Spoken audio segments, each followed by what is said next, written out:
I always look forward to summer. It gives us musicians a chance to make music in unusual places, in the woods, in a country church, or even in a gilded mansion. These are the settings for some of the most interesting music making in America, at the festivals. We'll compare 3 different music festivals today on A Note to You.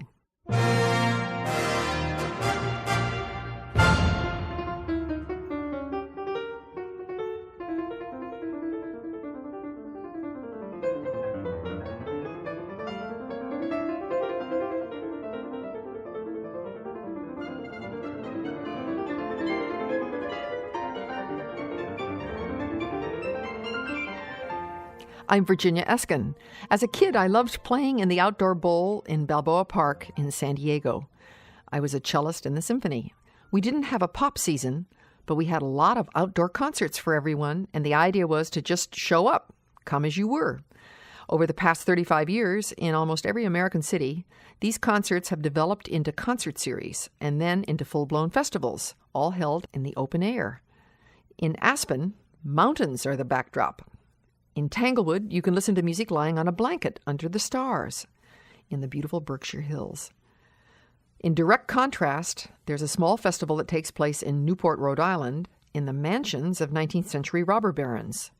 These were the palaces built by rich New Yorkers, so they could escape the summer heat and live in style. And now there's a festival where anyone can come and hear chamber music in these glorious rooms. We're going to hear some of this music from the mansions a little later. But first, it's off to the mountains with Maestro Jim Bolle of New Hampshire. The first part of our program is going to take place at the foot of the most climbed mountain in America. It's called Mount Monadnock.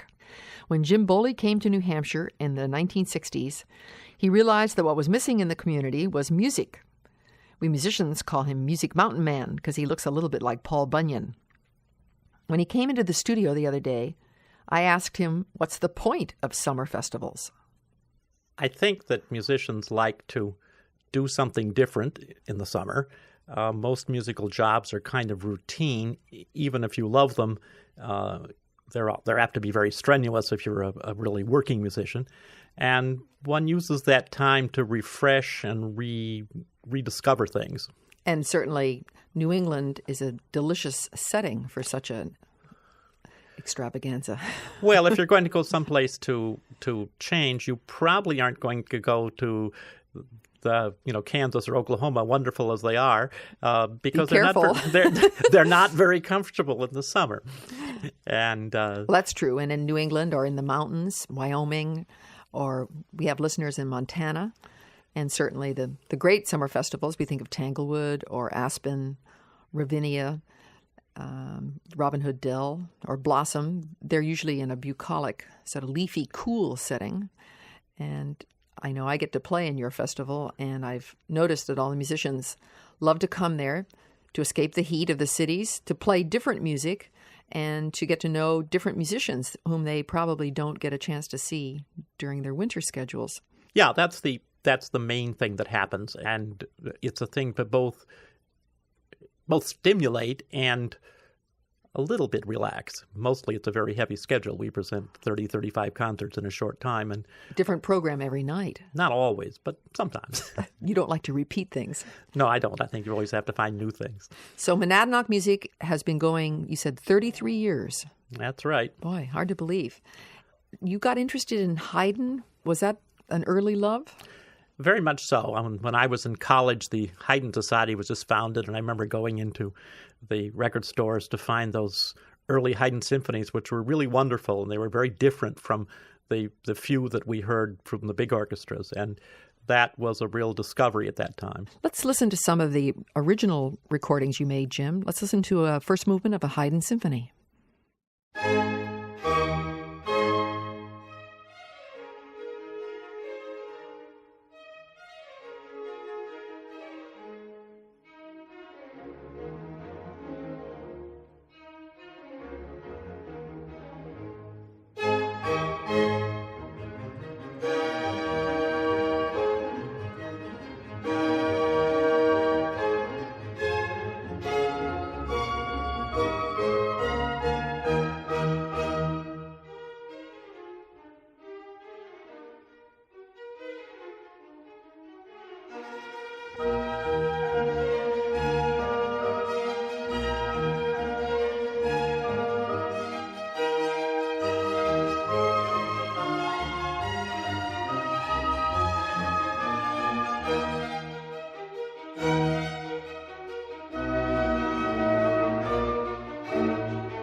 We just heard the first movement of a Haydn symphony recorded by James Bolle and the Monadnock Festival Orchestra.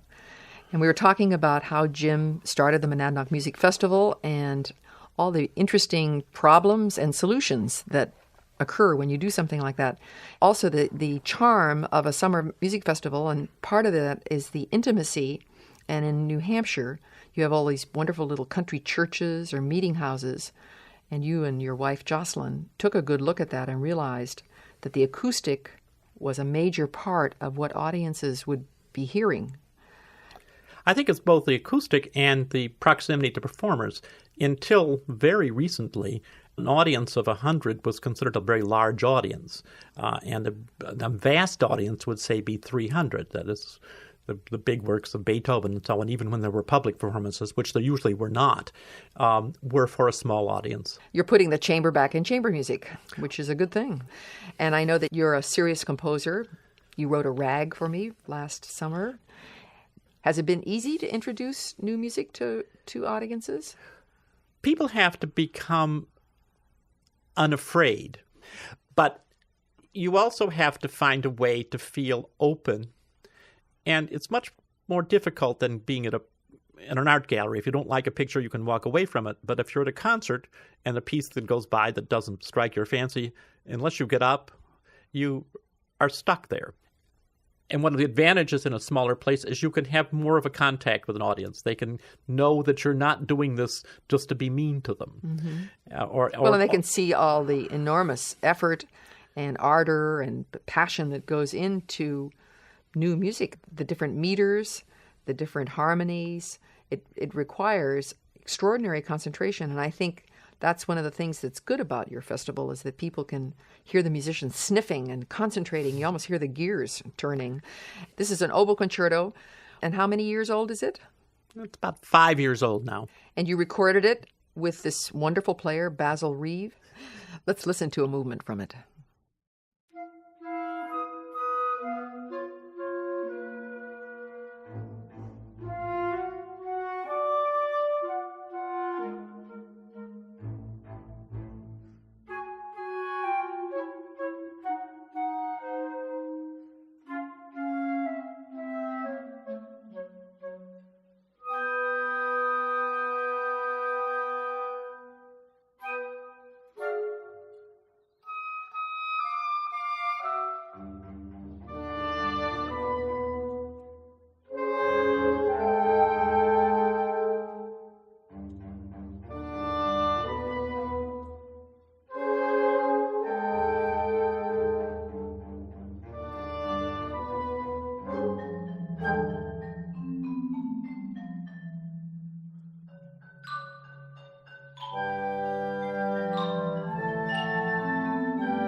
We just heard Basil Reeve, oboist with the Monadnock Festival Orchestra. Jim Bolle was the conductor. And he's here with me, and we're talking about known and unknown quantities. One of the things I've noticed is the charming way you include unknown music alongside of known music. And you have orchestral music at Monadnock and, of course, chamber music. And then when did it become an annual event that you included an opera? We've had operas almost from the beginning, off and on. We were mostly in very small places then. We did the original Orfeo version of Gluck. And I remember Mozart, Verdi, Schubert, and Virgil Thomson would come up to visit. I'd met him before when I was a composition student of Darius Milhaud's, but he had come up, and he'd one of the many composers that heard us perform his music. After he died, one thing that he wished for most was a performance or recording of his opera, Lord Byron. So we, with a lot of effort, raised the money to make a performance and a recording of this opera, which was done recently. Yeah. I like this orchestral interlude.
Smoke and shipping, dirty and dusty, but wide as I can reach, with here and there a sail just skipping in sight, then lost among the forestry of masts, a wilderness of steeples peeping on tiptoe through the sea-cold canopy, a huge dawn cupola, like a fool's cap crown on a fool's head, and that is London town.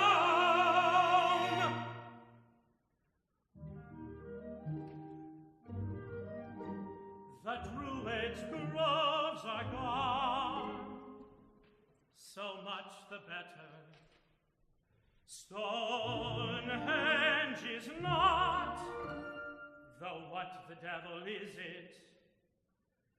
Bedlam still exists, was it stage better? What madman may not bite you on a visit? The bench, 2 seats are suits for many a debtor. Mansion house, though some people quiz it, to me appears a stiff yet grand erection. But then the abbey is worth the whole collection.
Those were just little excerpts from Lord Byron by Virgil Thomson. My guest, Jim Bolle, was conducting the Monadnock Festival Orchestra, and the singer was Matthew Lord, Dana Fortunato, Jeannie Omerla, and Louisa Jonasson. So we're talking about unfamiliar music when we talk about Virgil Thomson. But I think one of the glorious things that you've done, Jim, is to introduce really what I call wet ink music. We certainly have done that as well as unfamiliar. A good deal of our audiences come to many concerts in the summer, and I think our audiences feel very much a part of the event.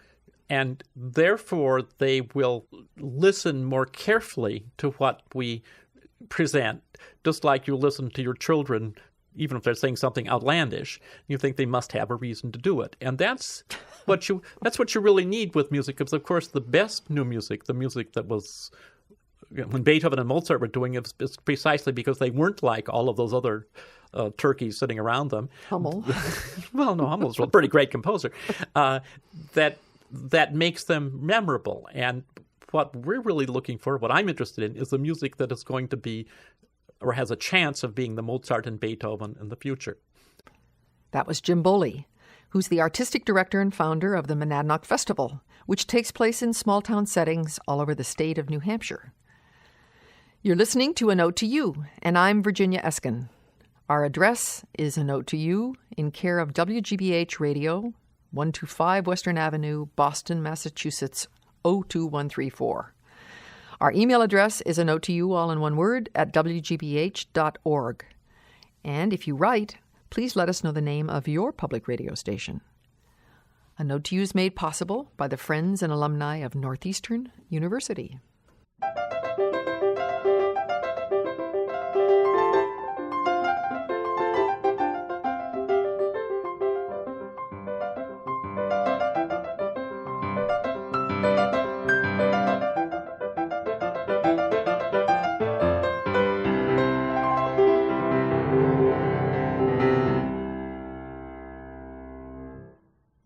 Another major music festival takes place amongst the mansions of Newport, Rhode Island. It's nowhere near the mountains and the trees of New Hampshire, and in fact, it's worlds away for other reasons too. Where Monadnock tends to focus on new or little-known music, Newport does just the opposite. It features far-out antique music. In fact, this year they're having a Rachmaninoff orgy. On every program there'll be a piece by Rachmaninoff, along with many other pieces.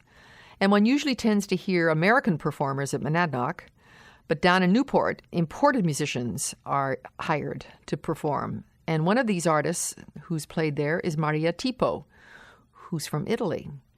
Here's a live recording from the 1985 Newport Festival. She's going to play a Scarlatti Sonata, which was one of her specialties.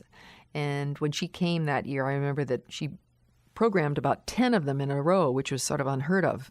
There was always a precedent for playing 3 or 4 in the beginning, but not 10. And everybody went gaga because she plays so beautifully. So just imagine that you're seated against lovely gilded chairs, beautiful people in tuxedos, or it could be fancy shorts. You're allowed to come as you are, although they certainly don't want anybody barefoot. But you're sitting in a beautiful gilded room with mirrors, and the chandeliers have been dimmed, and this beautiful pianist comes out on stage.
We just heard Maria Tipo playing a Scarlatti Sonata in D major. And wasn't it beautifully articulated? That's really her hallmark. It was so clear, and it almost seemed frozen in time because she has perfect sense of rhythm. And another pianist who made a big splash at the Newport Festival was Dame Muro Limpany, and I remember getting to meet her, and she needed a page turner, so I offered my services. And she had such a good smell. She must use that expensive English soap. And as I was turning the pages for the César Franck Quintet, each time I'd lean over, I get a big whiff of violets. And a lot of Europeans who come to Newport think that those fantastic settings are typical of American families. And then, of course, if they stay here to perform, they realize that very few people live in the style of a Newport mansion. Part of the fun of a festival like that is that there are a lot of pianos around, and you get to hear great performers sometimes after rehearsals, teaming up, playing chamber music that they don't get to play in the wintertime, or maybe in some kind of a piece. There's a piece that Schumann wrote that I remember performing down there for horn, cellos, and 2 pianos. And that's not the sort of thing that you can just put your finger on in the wintertime. And I'd like us to hear a Chopin Rondo that's for 2 pianos. I've never heard it before, and it's played by a Russian woman pianist, Bella Davidovich. And she's teamed up with Halina Czerny-Stefanska, who's a Polish woman pianist. Let's hear it.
Well, we were just listening to a recording that was made from a concert, obviously, of the Rondo by Chopin for two pianos.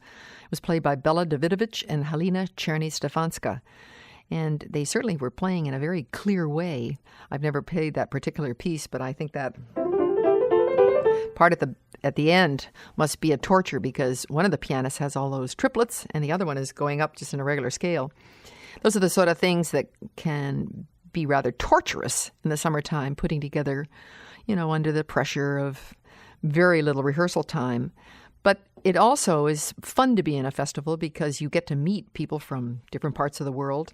And you also tend to play music that you don't play a lot in the wintertime. You certainly don't hear a lot of Mahler or Bruckner at Tanglewood. You will hear sort of upbeat symphonic music, and these smaller festivals definitely concentrate on not exactly lightweight, but it's lighter. It's more easy to take, and it's usually sort of unusual because the whole point of a festival is to learn something and have a good time. Before we go, I want you to hear from a completely different corner of our country. It's down in Boone, North Carolina. And a man named Gil Morgenstern, who's a very fine violinist, is the artistic director of a group that's called the Broyhill Chamber Ensemble. And each summer they perform at a festival called an Appalachian Summer, which would be in, of course, the Appalachian Hills in North Carolina. This must be a situation where New York musicians like to escape the New York City heat, and they go all the way to the hills of North Carolina. And the musicians I notice that Gil has hired would be friends of his from New York.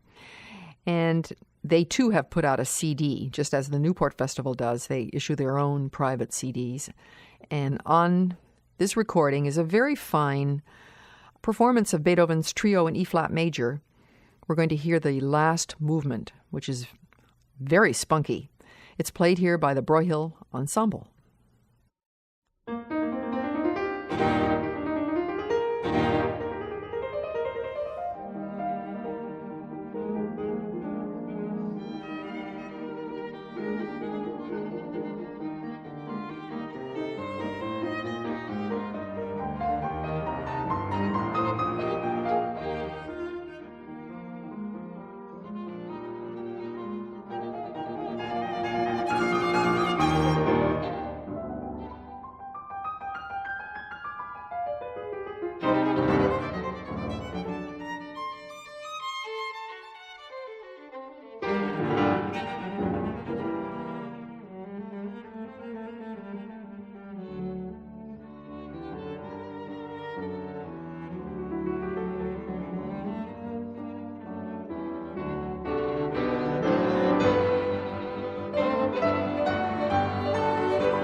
Well, that was the last movement of Beethoven's Trio in E-flat major, Opus 70, number 2.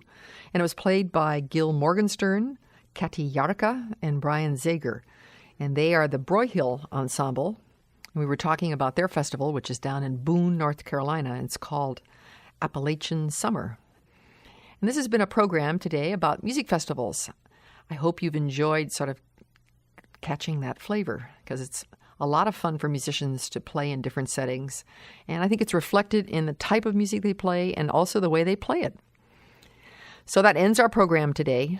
Our engineer is Jane Pippick. Our production assistant is Andrea Lieberherr. The producer of the program is Alan McClellan, and I'm Virginia Eskin. A Note to You is made possible by the friends and alumni of Northeastern University. It's produced by Northeastern University in cooperation with WGBH Radio, Boston.